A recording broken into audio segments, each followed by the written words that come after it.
Hey, it's me again, Soup Lady Caroline right here. I'm going to show you another of my favorite soups.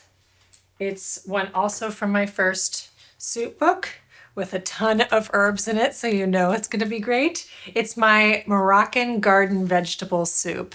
So it has just like a bunch of nice sort of fall veggies, like late summer fall veggies. A lot of herbs, like I said, some mint, some parsley, and some cilantro, both the stems and leaves, which I also love to do. I've got some orange zest in there, along with a couple of other spices that maybe you haven't met yet before. This is harissa paste. I do actually have a recipe for it in the book. If you don't see it around in your markets, I find it in mine around. So it's about 2 tablespoons of store-bought, or mine in my book is milder, so I think I use more in the recipe. And then this is turmeric, and this is cumin. Those go in at the base of the soup with some onion, garlic, and some ginger. Nice, a good amount of ginger. And then we have some sweet potato, zucchini, big chunks of carrot, and some cauliflower florets that go in at the end. It's just like a nice hearty fall soup to like eat on your couch. And of course we have our chickpeas that have been soaked overnight, and just a can of diced tomatoes. I can't wait to show you how it all comes together in just a second. All right, to get started here, we've got our nice hot pan. We add some olive oil. And we're gonna cook our chopped onion with our ginger and garlic. Season it with some salt and pepper. And cook that until it's nice and soft. All right, great. So it's a little bit browned. The garlic and the ginger and the onion. So now I'm gonna add my spices. I've got cumin, that harissa paste, and I have a little bit of turmeric in there, and my orange peel. I'm gonna add those. Break up that harissa paste. And then I'm going to add my chopped herb stems. This is a mixture of cilantro and parsley stems. I love using all the parts of the herbs. I love using all of them. All right, now all of that's broken up. I'm going to add my chickpeas. And that's that sweet potato that I just quartered. Sweet potatoes cook really fast, so I like to keep them in big chunks, as you know. And we've got that carrot also in big chunks.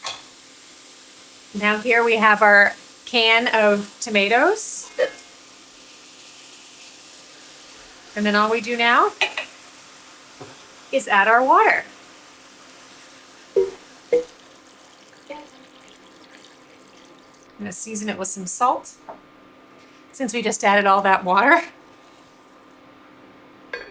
So now I'm just gonna bring this to a boil and reduce it to a simmer until those chickpeas and that sweet potato are all nice and tender, about 45 minutes to an hour, depending on your chickpeas.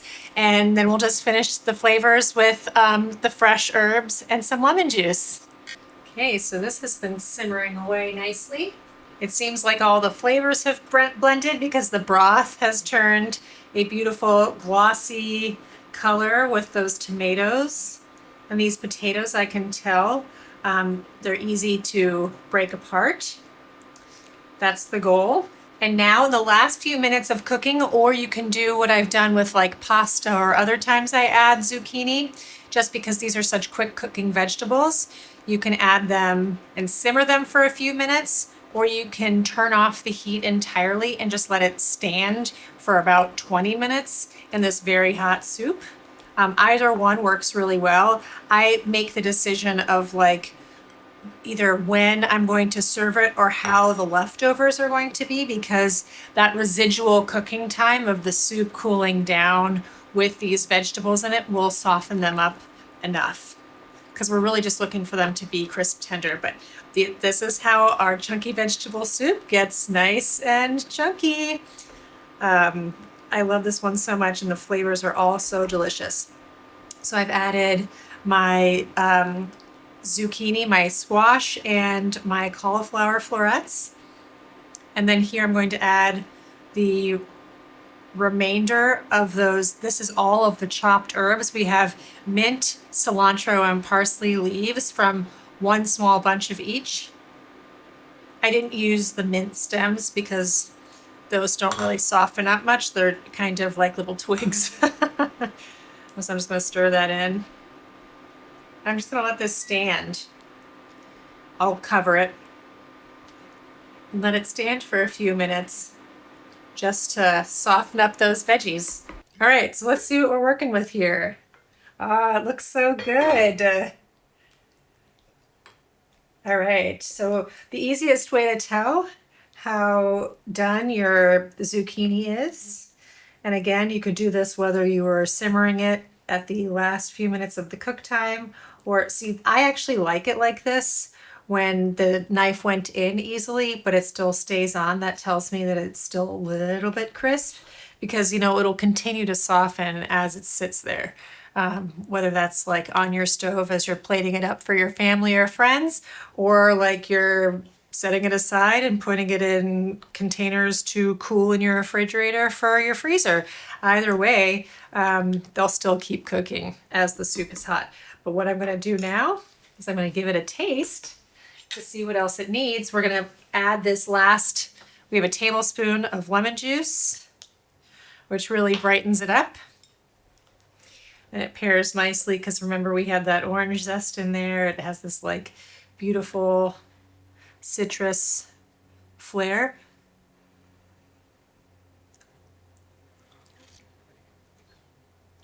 Yum.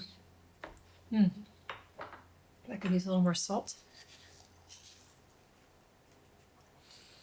And I'm going to be careful on the pepper here just because I did add store-bought harissa, which is spicier than the homemade version I would have made. So because I'm sharing this with my family, I don't want to go too heavy on the spice. But this is one of my favorite soups to serve over couscous or steamed millet, which is my gluten-free alternative. It's just so delightful if I'm at a table with other people who are not vegans. I also have added different kinds of sausage, like merguez would be the one that the lamb sausage. There's a recipe on my blog, The Right Recipes, if you want to take a look. It's one of my favorites to add to this soup for people who are not vegan. So I like getting a little bit of everything. And with these big hunks of sweet potato, I just break them up as I come to them with my ladle. Ooh, that looks awesome.